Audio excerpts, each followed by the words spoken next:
नमस्कार, मैं आकृति और आप देख रहे हैं इंडिया पब्लिक खबर।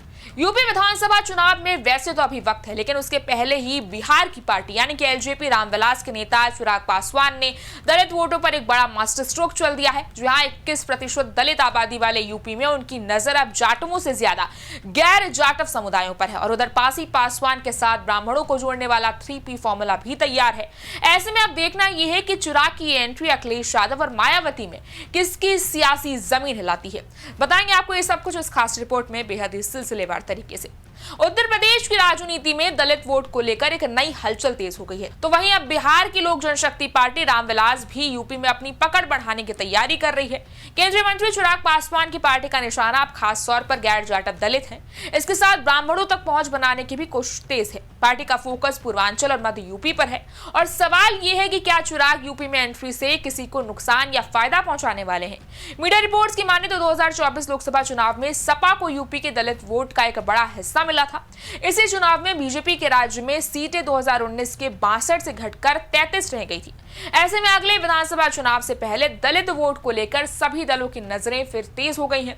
एलजेपी रामविलास इसी समीकरण में अपनी जगह बनाने की भी कोशिश कर रही है। आपको बता दें कि पार्टी बिहार के बाहर यूपी में संगठन खड़ा कर रही है। उसका सबसे बड़ा दाव उन दलित समुदायों पर है जो जाटव नहीं है, क्योंकि पार्टी को लगता है कि ऐसे वोटरों के बीच उसके लिए जगह बन सकती है। एलजेपी रामविलास पिछले करीब 1 साल से यूपी में संगठन मजबूत करने में जुटी है। पार्टी ने बूथ कमेटियां बनाने का भी काम शुरू किया है। उसका मेन फोकस पूर्वांचल और मध्य यूपी है, क्योंकि इन इलाकों में पासी और पासवान समुदाय की अच्छी खासी मौजूदगी है। सूत्रों की माने तो पूर्वांचल में उसके 2 लाख से ज्यादा कार्यकर्ता हैं और अब मध्य यूपी में भी इसी तरह का एक संगठन तैयार किया जा रहा है। पार्टी जल्द ही इन क्षेत्रों में बूथ कमेटियों का ढांचा भी खड़ा करने की तैयारी में है और मकसद अगले साल होने वाले यूपी विधानसभा चुनाव में बड़ी भूमिका निभाना है। चिराग पासवान की पार्टी सिर्फ संगठन बनाने तक नहीं रुकना चाहती। दलित मतदाताओं के बीच पहुंच बढ़ाने के लिए कई जिलों में दलित चौपाल तक आयोजित किए जा रहे हैं। इसके बाद पदयात्राएं निकालने की योजना है। इन यात्राओं के साथ नव संकल्प महासभाओं के जरिए वोटरों से संपर्क भी किया जाएगा। आपको बताते चले कि नव संकल्प महासभा का इस्तेमाल पार्टी ने बिहार विधानसभा चुनाव से पहले भी किया था। वहां इसे जमीन पर पार्टी के पारंपरिक वोटरों और युवाओं को जोड़ने के अभियान के रूप में चलाया गया था। अब इसी मॉडल को यूपी में इस्तेमाल करने की फुल ऑन तैयारी है। पार्टी की कोशिश है कि उसका संगठन सिर्फ चुनाव के समय नहीं बल्कि गांव-गांव तक लगातार सक्रिय रहे। एलजेपी रामविलास के कुछ नेताओं की माने तो यूपी का दलित समुदाय बीजेपी को लेकर पहले जैसा उत्साह नहीं दिखाता। पार्टी का दावा है कि उसके प्रति दलित समाज में वैसी दूरी नहीं है। एलजेपी रामविलास के लिए यही सबसे बड़ा और अच्छा मौका है। पार्टी का आकलन है कि बीएसपी के कमजोर होने से यूपी का दलित वोट पूरी तरह छिटक गया है। हालांकि जाटव समुदाय पर बीएसपी का असर अभी भी मजबूत माना जाता है और कहीं ना कहीं यही वजह है कि एलजेपी रामविलास पश्चिमी यूपी के बजाय उन क्षेत्रों पर ज्यादा फोकस कर रही है जहां जाटवों का दबदबा कम है।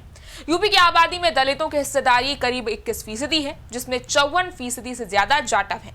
यानी राज्य की कुल आबादी में जाटवों की हिस्सेदारी करीब 12% है। जाटवों के बाद पासी सबसे बड़ी दलित समुदायों में है। पासी दलित आबादी का करीब 16% हिस्सा है। राज्य की कुल आबादी में उनका हिस्सा लगभग 3.5% है। इस श्रेणी में पासवान भी शामिल हैं। इसके अलावा धोबी, कोरी, वाल्मीकि और खट्टिक जैसी कुछ जातियां भी अहम मानी जाती हैं। ये समुदाय मिलकर दलित आबादी का करीब 18% हिस्सा बनाते हैं। यानी राज्य की कुल आबादी में इनकी हिस्सेदारी करीब 3.5% बैठती है। चिराग पासवान की पार्टी की रणनीति केवल दलित वोट तक सीमित नहीं है, वो ब्राह्मण समुदाय तक भी पहुंच बनाने की कोशिश कर रही है। यानी पार्टी की हिसाब से ब्राह्मणों के कुछ हिस्सों में योगी आदित्यनाथ सरकार को लेकर नाराजगी है। इसी को देखते हुए एलजेपी रामविलास ने समुदाय के बीच भी संपर्क बढ़ाने की तैयारी तेज की है और इसके लिए अलग अलग जिलों में चाणक्य चौपाल आयोजित किए जा रहे हैं। पार्टी नेताओं के मुताबिक इन चौपालों का आयोजन मंदिरों में किया जा रहा है, जिसका उद्देश्य पार्टी का सामाजिक आधार बढ़ाना है। यानी चिराग की यूपी की रणनीति में दलितों के साथ एक दूसरे बड़े सामाजिक समूह को भी जोड़ने की पूरी कोशिश शामिल है। इतना ही नहीं, यूपी के लिए एलजेपी रामविलास ने एक नया नारा तक तैयार किया है कि पंडित पासी पासवान धरती गूंजे आसमान। ये बिहार में पार्टी के पुराने नारे धरती गूंजे आसमान रामविलास पासवान की तर्ज पर ही बनाया गया है। इस नारे में पार्टी ने ब्राह्मण, पासी और पासवान को एक साथ लाने की पूरी कोशिश की है। इससे साफ है कि चिराग की पार्टी यूपी में अपना सामाजिक आधार बढ़ाने के लिए अलग अलग जातीय समूहों तक पहुंच बनाना चाहती है। उसका मेन फोकस गैर जाटव दलित वोट पर है। इसी के साथ ब्राह्मणों के बीच भी संगठन और संपर्क बढ़ाया जा रहा है।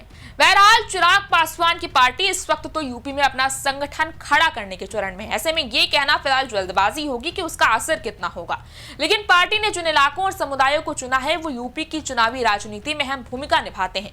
2024 में दलित वोट के एक हिस्से के समाजवादी पार्टी के साथ जाने के बाद एलजेपी रामविलास गैर जाटव दलितों के बीच जगह बनाने की कोशिश कर रही है और दूसरी तरफ बीएसपी का जाटव वोट पर असर बना हुआ है।